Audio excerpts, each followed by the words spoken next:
7 दिन की शादी। जी हाँ, सिर्फ 7 दिन, एक सप्ताह की शादी, 40 लाख का भरण पोषण, सुप्रीम कोर्ट का आदेश। तो आज हम आपको मिलाते हैं एक ऐसे पति से जिसे मेंटेनेंस किंग की खिताब से नवाजा गया है। तो आज हम अपने इस प्रोग्राम में मिलेंगे इस मेंटेनेंस किंग से। बने रहिए, इंतजार करिए। देखिए, आपने हनीमून वाइफ सुनी होगी, आपने भगौड़ी बहू का किस्सा सुना होगा, आपने नेटफ्लिक्स पर लापता बहुओं की सीरियल देखी है। अब जरा देखिए मेंटेनेंस किंग की दास्तां। आपने उस बहू की भी दास्तां देखी जिसने सुप्रीम कोर्ट में ही अपने पति से 500 करोड़ का मुआवजा मांगा। 12 करोड़ पे पति महाराज की जान छूटी। लेकिन चलिए, उसमें फिर भी शादी लंबे दिन तक, अंतराल तक चली थी। यहां जो इस मेंटेनेंस किंग का किस्सा है, वहां पे पति और पत्नी महज 7 दिन के लिए थे। वो एक सप्ताह, उसकी कीमत पति ने चुकाई है 40 लाख रुपए। अजीब लग रहा है, हमें भी अजीब लग रहा है। तो करते हैं पोस्टमार्टम हम इस केस का।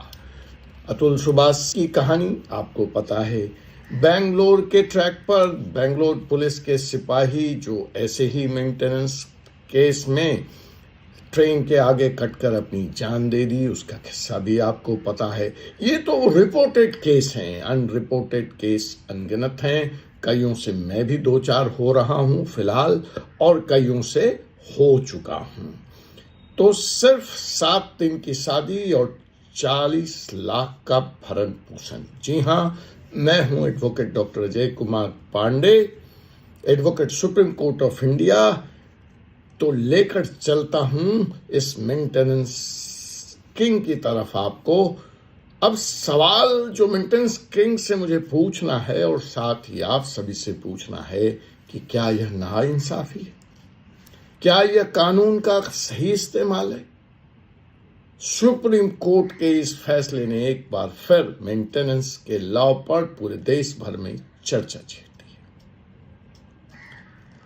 तो जनाब, अभी आप देख रहे हैं 4C सुप्रीम लॉ चैनल, जहां हम लाते हैं कानूनी मामलों की सच्चाई बिना किसी पक्षपात के।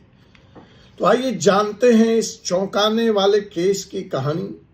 एक ऐसा पति, मेंटेनेंस किंग, जिसने अपनी पत्नी के साथ महज 7 दिन बिताए। 7 फेरे, कहां 7 जन्मों का बंधन, और 7 फेरे अब बराबर हो चुका है 7 दिनों के। तो 7 फेरे लेने के बाद उसने अपनी पत्नी के साथ 7 दिन बिताए, और अब कोर्ट ने उसे आदेश दिया है कि वह पत्नी को 40 लाख रुपए भरण पोषण दे। देखिए, डिमांड तो 1 करोड़ की थी, 40 लाख पर जान छूटी है। सुप्रीम कोर्ट ने अपनी तरफ से बहुत बड़ा फेवर किया है मेंटेनेंस किंग को। जैसे एक फेवर सुप्रीम कोर्ट ने 12 करोड़ 500 करोड़ मांगे जाने पर 12 करोड़ का आदेश देकर किया था। तो जी हां, यह मामला केवल पैसे का नहीं है, बल्कि पुरुषों के अधिकार, महिलाओं के सशक्तिकरण और हमारी न्याय प्रणाली की जटिलता का भी है। मैं सुप्रीम कोर्ट को कोई दोष नहीं दे रहा हूं। मैं एक अगला एपिसोड लेकर आऊंगा जहां हमें यह समझना होगा कि आखिर ये जज जानबूझकर भी, सभी कुछ जानबूझकर कानून के किन दायरों में बंधे हुए, इन्वर्टेड कॉमा में बंधे हुए, ये सब समझ रहे हैं, लेकिन उसके बियॉन्ड ये नहीं जा सकते। मैं खोलूंगा सच्चाई सुभाष और निकिता के कहानी की भी, जिसमें उंगली जज पे उठाई जा रही है। मैंने करी है इसकी तहकीकात, लेकिन इंतजार कीजिए, वो कभी फिर अगले एपिसोड में। आज तो हम चल रहे हैं इस मेंटेनेंस किंग के बारे में। यह मामला है दिल्ली का, जहां एक युवा दंपत्ति की शादी बड़े धूमधाम से हुई। 7 फेरों के बाद पति पत्नी ने 7 दिन बिताए। और वहीं शुरू हो गई अनबन। पत्नी ने पति पर घरेलू हिंसा और मानसिक प्रताड़ना का आरोप लगाया और मामला पहुंचा कोर्ट। इस केस में पत्नी ने दावा किया कि शादी के बाद पति ने उसे छोड़ दिया और उसे भरण पोषण के लिए संघर्ष करना पड़ा। पत्नी ने 1 करोड़ के भरण पोषण की मांग की। पति ने दावा किया कि यह सब एक साजिश है। सुप्रीम कोर्ट मामला निचली अदालतों से होता हुआ सुप्रीम कोर्ट तक पहुंचा और सुप्रीम कोर्ट ने जो अंतिम आदेश दिया वह आदेश था कि पति पत्नी को कम से कम 40 लाख रुपए का भरण पोषण दे। कोर्ट का मानना था कि पत्नी को सम्मानजनक जीवन जीने का अधिकार है। और देखिए, यहीं पे वो फाइन लाइन है जो अगर आप पकड़ पाए या समझ पाए या मैं आपको समझा सकूं। जब मैंने एपिसोड शुरू किया तो 500 करोड़ वाली आपको एक कहानी बताई। फिर मैंने कहा यह शादी महज 7 दिनों की है।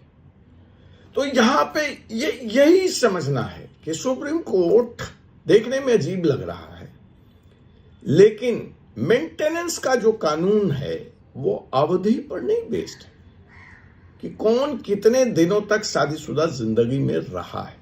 मेंटेनेंस का कानून बेस्ड है पति की अर्निंग कैपेसिटी, पति का सामाजिक और आर्थिक स्टेटस और पत्नी को तद अनुरूप वैसा ही जीवन यापन करने के लिए भुगतान। तो यहां भले शादी या सिर्फ 7 दिन का है, लेकिन जब कानून मेंटेनेंस के इस मुकदमे में जाता है तो ये गौण हो जाता है कि वो पति अपनी पत्नी के साथ कितने दिन रहा है। टाइमलाइन नहीं है यहां। तो जी हां जनाब, चाहे शादी कितने भी दिन चली हो, उससे इस केस का कुछ लेना देना नहीं है। मेंटेनेंस की रकम का कुछ नहीं लेना देना है, यह आप ध्यान रखें। अब ये आप सवाल उठा सकते हैं कि अगर ऐसा है ये कानून तो ये तो सीधे सीधे पुरुषों के अधिकारों का उल्लंघन है। अब जो कानून है वो है। अब सवाल ये उठता है कि क्या ये न्योचित है कि महज 7 दिन किसी का साथ रहने के बाद आपको उससे तलाक लेने के लिए, उससे अपनी जान छुड़ाने के लिए 40 लाख रुपयों की अदायगी करनी पड़े? क्या पुरुषों के अधिकारों की अनदेखी है या उस पर कुठाराघात है, उस पर प्रहार है? तो इसको समझने के लिए हमको समझना होगा मेंटेनेंस के इस कानून को। तो देखिए, जो ये मेंटेनेंस का कानून है भरण पोषण, उसका उद्देश्य क्या है, उसका एम और ऑब्जेक्टिव क्या है जब ये बनाया गया कि भरण पोषण का मकसद ही है कि पत्नी का जीवन स्तर शादी से पहले जैसा था उससे बेहतर हो। अब समझ में आई आपको बात? इसमें टाइमलाइन नहीं है। धारा 125 सीआरपीसी जिसके तहत इस भरण पोषण की मांग की जाती है, वह कहती है कि पत्नी, बच्चे और माता पिता सभी को भरण पोषण का हक है, वो इसके हकदार हैं। लेकिन इसको ग्रांट करते वक्त न्यायालय को पति की आर्थिक स्थिति और पत्नी की आवश्यकता का ध्यान रखना होता है। अब पति की आर्थिक स्थिति अच्छी है तो स्वाभाविक है कि 40% का एक रफ रेशियो लेकर चलते हैं, और पत्नी की आवश्यकता, अब पत्नी की आवश्यकता भी ध्यान में रखी गई है। तो अगर पति नहीं कमा रहा है, उसकी आर्थिक स्थिति नहीं है, फिर भी उसको देना है। अभी हाल ही में हमारी बात एक फैमिली कोर्ट के जज साहब से हो रही थी कि भाई हम करें तो करें क्या, हमारे हाथ तो बंधे हैं कानून में। हम अगर मेंटेनेंस न दें तो इमीडिएट हम पर आरोप लग जाएगा कि हम लड़के वालों से मिल गए। तो इसीलिए यह सब कुछ जानते हुए भी उस केस में भी जहां हमें लगता है कि मेंटेनेंस बनता नहीं है या पति नहीं दे सकता है, हम अपने फैसले देते वक्त यह जरूर लिख देते हैं कि पति हष्टपुष्ट है, पति स्वस्थ है, पति कमाने योग्य, कमा नहीं रहा है। देखिए, इसमें योग्य है तो भी देना है। नागपुर हाई कोर्ट का एक डिसीजन है कि पति ने यह साबित कर दिया कि उसकी आर्थिक स्थिति अच्छी नहीं है, तो कोर्ट ने आदेश दिया कि आप रिक्शा चलाएं, प्रतिदिन उसमें से आप 400 या 500 रुपये कमाएं और उसमें से 200 रुपये पत्नी को दें। ऐसे भी कोर्ट के आदेश हुए हैं कि भैया अपना खून बेचें, लेकिन मेंटेन आपको करना है। अब देखिए, आप सवाल उठा रहे हैं, मैं समझ रहा हूं, लेकिन मेरा मकसद कानून आप तक पहुंचाना है। न्योचित है, अन्योचित है, पुरुषों के अधिकार का क्या होगा, बराबरी का क्या हुआ, उस विषय पर अभी मैं नहीं।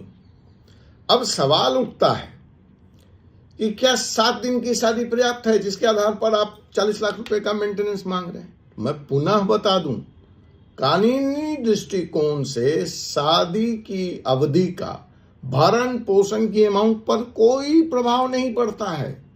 वो कितने दिन आप साथ रहे नहीं रहे, उससे कुछ लेना देना नहीं। अवधि है ही नहीं, टाइमलाइन है ही नहीं, नोट कर लीजिए। यह सारा खेल पति की आर्थिक स्थिति, उसकी जिम्मेवारी, उसकी सामाजिक स्थिति और पत्नी की जरूरत, उसको ध्यान रख करके ही तय किया जाता है। अब जब मैं आपसे बात कर रहा हूं, आपसे सवाल ले रहा हूं, आपकी सुन रहा हूं, आपकी वोटिंग देख रहा हूं, तो मुझे बटा हुआ फैसला मिल रहा है। कुछ में से आप लोग इसको उचित बता रहे हैं, क्योंकि आप कह रहे हैं आखिर इस कानून की आवश्यकता क्यों पड़ी, आखिर आज भी हमारे देश में बहुएं और बेटियां जलाई क्यों जाती हैं, आखिर वो दहेज के शिकार क्यों हैं, आखिर उनके साथ अन्याय क्या होता है। वो कह रहे हैं वो लोग कि आपने 2, 4, 5 केस पकड़ लिए और लगे कि सारी महिलाएं ऐसी हो गई, सामाजिक ताना बाना छिन्न हो गया। लेकिन सच्चाई क्या है? दहेज हत्या का डाटा देख लीजिए, जलाकर मारने का डाटा देख लीजिए। उन बेचारी बच्चियों का क्या कसूर है जिनको आप पेट में मार दे रहे हैं? और फिर सेक्सुअल केस देख लीजिए समाज में, असॉल्ट देख लीजिए, रेप देख लीजिए। तो एक पक्ष तो ये कह रहा है और कुछ लोग आप जैसे इसे नाइंसाफी बता रहे हैं। खैर, मेरा काम तो आप तक कानून को लाना है, लेकिन एक सवाल चलते चलते कि आखिर इस फैसले से क्या सीखा जा सकता है। कानून तो हम नहीं बदल सकते, आप जनता हैं, आप बदल सकते हैं, लेकिन अभी हम आपको क्या सीख लेने की बात कह सकते हैं, सोचने की बात कह सकते हैं। तो हम तो यही कहेंगे कि यह मामला केवल एक पति पत्नी का नहीं है, बल्कि हमारे समाज के बदलते मूल्यों का भी है, जिसमें आपकी भी बड़ी भूमिका है और कानून के व्याख्या की भी है। उसमें भी आपकी जरूरत है, आपकी समर्थन की जरूरत है, आवश्यकता है। मेरे विचार से कोर्ट को संतुलन बना के चलना चाहिए। भरण पोषण का आदेश देते समय कोर्ट को दोनों पक्षों की स्थिति और सच्चाई को ध्यान में रखना चाहिए। डरना नहीं चाहिए। जैसे एक फैमिली कोर्ट के जज साहब मुझसे कह रहे थे कि बाद में उंगलियां उठेंगी, लोग आरोप लगाएंगे। अब आप जब उस न्याय की कुर्सी पर हैं तो आपको ऐसे आरोपों से 2-4 होना ही पड़ता है। जमानत दें तो ना दें तो पहली बात है कि संतुलन जरूरी है। दूसरी बात है कि पुरुषों का अधिकार भी महत्वपूर्ण है। ऐसे मामलों में फर्जी आरोप को पहचाने और पुरुषों को न्याय दिए जाने की भी जरूरत है। ये बहुत सारे मामले फर्जी होते हैं और किसी भी कीमत पर कानून का दुरुपयोग रोका जाना चाहिए। जिस उद्देश्य के लिए भरण पोषण का कानून बनाया गया था उसका सही लाभ जरूर सुनिश्चित हो, लेकिन उसका दुरुपयोग भी रुके। तो दोस्तों, ये था हमारा आज का सेगमेंट। क्या आपको लगता है कि यह फैसला सही है या इसमें सुधार की जरूरत है? अपनी राय नीचे कमेंट में जरूर बताएं। और हाँ, अगर आप ऐसे कानूनी मुद्दों पर अपनी जानकारी बढ़ाना चाहते हैं तो हमारे चैनल को सब्सक्राइब करें, बेल आइकन दबाना ना भूलें। कानून समझिए, सच के साथ खड़े रहिए। 4C सुप्रीम लॉ चैनल, आपका कानूनी साथी। मैं advocate doctor Ajay Kumar Pandey, Supreme Court of India अनुमति लेता हूं। आपसे पुनः मुलाकात होगी एक ऐसे विषय के साथ अगले एपिसोड में। तब तक के लिए मुझे विदा दीजिए। धन्यवाद। जय हिंद, जय भारत।